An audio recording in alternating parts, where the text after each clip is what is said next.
అందరికీ నమస్కారం. మీకు తెలిసిన విషయమే, మన ఎమ్మెల్సీ లోకల్ అథారిటీస్ నియోజకవర్గ ఉప ఎన్నికల అనౌన్స్మెంట్ అనేది ఇవ్వడం జరిగింది 30వ తారీఖు.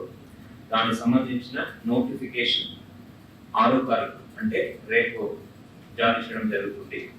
నోటిఫికేషన్ రోజు నుంచే నామినేషన్ స్వీకరణ కూడా మొదలవుతుంది.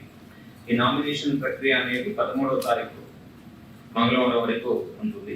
మధ్యలో public holidays negotiable instruments act పరంగా ప్రకటించుంటే ఆ రోజులో నామినేషన్ స్వీకరణ ఉండదు. ఈ నామినేషన్ స్వీకరణ అనేది 11 గంటల నుంచి 3 గంటల వరకు జరుగుతుంది. ఈ నోటిఫికేషన్లో క్లియర్గా ఎక్కడ నామినేషన్ స్వీకరణ జరుగుతుంది, ఏ సమయం నుంచి జరుగుతుంది అనేది వెల్లడించడం జరుగుతుంది. సో ఈ ఉప ఎన్నికలకు రిటర్నింగ్ అధికారిగా గౌరవ జాయింట్ కలెక్టర్ వారిలో ఉంటారు. సో జాయింట్ కలెక్టర్ వారి ఆధ్వర్యంలో ఈ ఉప ఎన్నిక అనేది జరుగుతుంది. సో మన జిల్లావే కాకుండా ఇంకా 2 జిల్లాకు సంబంధించిన ఎంపీటీసీ, జెడ్పీటీసీ తర్వాత మున్సిపాలిటీ సభ్యులు కూడా దీంట్లో ఓటర్గా పాల్గొంటారు. కాబట్టి ఆ జిల్లా సంబంధించిన కలెక్టర్స్ ఆ ప్రాంతానికి జిల్లా ఎన్నికల అధికారిగా ప్రవర్తిస్తారు. సో విశాఖపట్నానికి అయితే నేను జిల్లా ఎన్నికల అధికారిగా ఉంటాను. మొత్తం 3 జిల్లా కలిపి కూడా జాయింట్ కలెక్టర్ గారు ఆరోగ్యంగా ఉంటారు.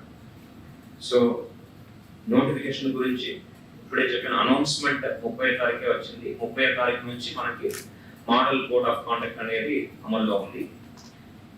నోటిఫికేషన్ అయితే రేపు జారీ చేయడం జరుగుతుంది.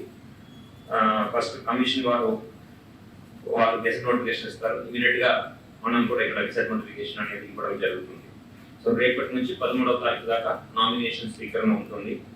14వ తారీఖు నామినేషన్ స్క్రూటినీ ప్రక్రియ జరుగుతుంది. స్క్రూటినీ సమయంలో అన్ని విధంగా ఆ నామినేషన్ కరెక్ట్ గా ఉంటే ఆ నామినేషన్ యాక్సెప్ట్ చేయడం జరుగుతుంది. లేకపోతే కారణంతో సగా మీకు చెప్తూ నామినేషన్స్ ని తిరస్కరణ చేయడం జరుగుతుంది. నామినేషన్ స్క్రూటినీ ప్రక్రియ యొక్క వ్యాలిడ్లీ నామినేటెడ్ క్యాండిడేట్స్ ఎవరెవరనేది మనం ప్రకటించడం జరుగుతుంది. దాని తర్వాత 11వ తారీఖు దాకా 11వ తారీఖు 3 గంటల దాకా శుక్రవారం విత్డ్రాయల్ అంటే నామినేషన్ వెనక తీసుకోవడానికి అవకాశం ఉంటుంది. ఈ నామినేషన్ వెనక తీసుకున్న తర్వాత final list of contesting candidates ఎవరనేది నిర్ధారించడం జరుగుతుంది. దాని తర్వాత మనము బ్యాలెట్ ప్రిపరేషన్ అనేది జరుగుతుంది. ఇక్కడ ఈవీఎం కాదు, రెగ్యులర్ బ్యాలెట్ లోనే మనము ఎన్నికలు జరుగుతుంది. ఈ డేట్ ఆఫ్ పోల్ అనేది 30 ఆగస్ట్ 2024 మనకి డేట్ ఆఫ్ పోల్. సో ఈ డేట్ ఆఫ్ పోల్ రోజున పొద్దున 8 గంటల నుంచి సాయంత్రం 4 గంటల దాకా 8 AM to 4 PM ఈ పోల్ నిర్వహించడం జరుగుతుంది.